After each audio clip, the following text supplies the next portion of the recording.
Series 3 is almost here. We have a release date for Friday, and there are some things that you need to be doing to make sure you're prepared, to make sure you get the most out of the coins that you've saved up, out of the team that you've built. Today, I'm going to be breaking down 5 things you need to be doing before Series 3 launches on Friday. Roll the intro. Let's get into the video.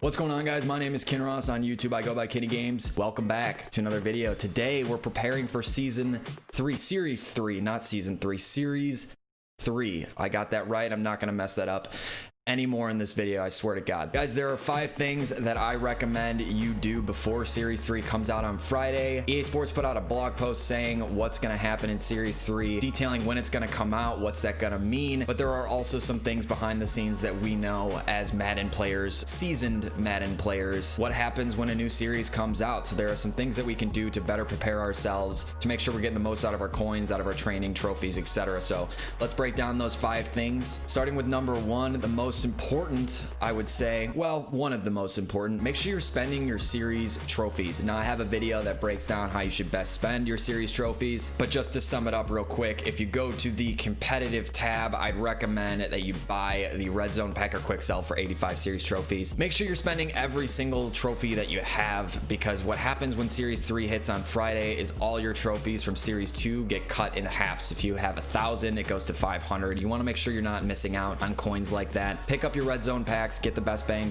for your buck, but I'd recommend that you spend whatever leftover you have on pretty much anything. You can go with the Hail Mary, you can go with the Wheel of Coins. Honestly, just spend your series trophies. Make sure you're getting good use out of them and don't let them go to waste. Tip number 2, with a new series comes a complete market crash. Why is that? Because pack odds generally go up. When pack odds go up, the market completely crashes. Trading points cost goes down. There are some things that you can do to help yourself out if you're willing. This is totally optional. Go take a look at your team and any players that you don't have powered up. If you have a non-powered up team, I'd recommend selling those players and then buying them back on Saturday for a lower price. That way you profit whatever the difference is from what you sold them for this week to what you buy them back for on Saturday. The reason is, once the next series hits, the prices are going to drop. You can buy them back for cheaper. That's generally just what happens when a new series comes out. So because of that, if you have non-powered up players on your team, for example, for me, Khalil Mack, especially if you have limiteds on your team that are coming out in a series redux, and I'll link that post so you can check out who's coming as a series redux next series. But you have these cards that are not powered up on your team, I would highly recommend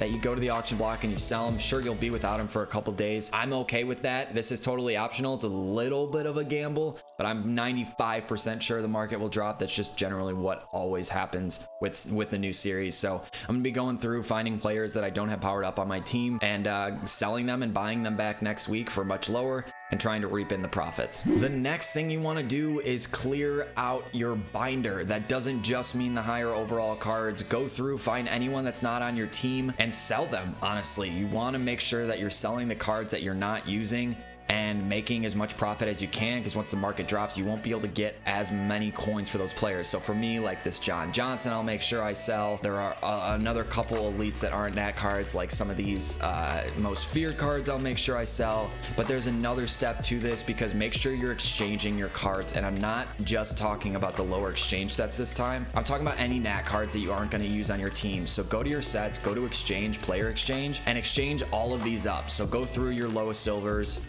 go through your golds, and then go through your nat cards that you're not going to use anymore. So if you have like team standouts or team builders that you don't use on your team anymore, go to these 83 to 84 exchange, 85 to 86 exchange those cards out if they're nat cards, right? Because you're not going to be able to get very much training value for them, so it's not really worth it just to quick sell them. Go through and exchange them out and then sell the card that you get. So you just go through, you look at these cards, 83 to 84. Obviously, I don't have any on my team. I could put this Xavier Rhodes into it if I wanted to. I'll probably use him for a team standout and sell that player. But just go through and exchange up these cards, especially the nat ones that you can't use anymore, and sell those on the auction block before Friday hits and before the market crashes, because that's a great way to just clear out your binder. And then obviously any players that you have that aren't nat, you can just go and you can straight sell them. So I'm going to be making sure I'm clearing out my binder, getting the most value for the cards that I have now, and starting almost with a clean and fresh binder for the next series. So that way we just have the most coins saved up possible. Tip number 4, get rid of your training, guys. Honestly, you can keep the training if you want. It's totally up to you. But in Series 2, you bought this training for a fairly high price as opposed to what it's going to go down to, assuming that the market crashes in Series 3.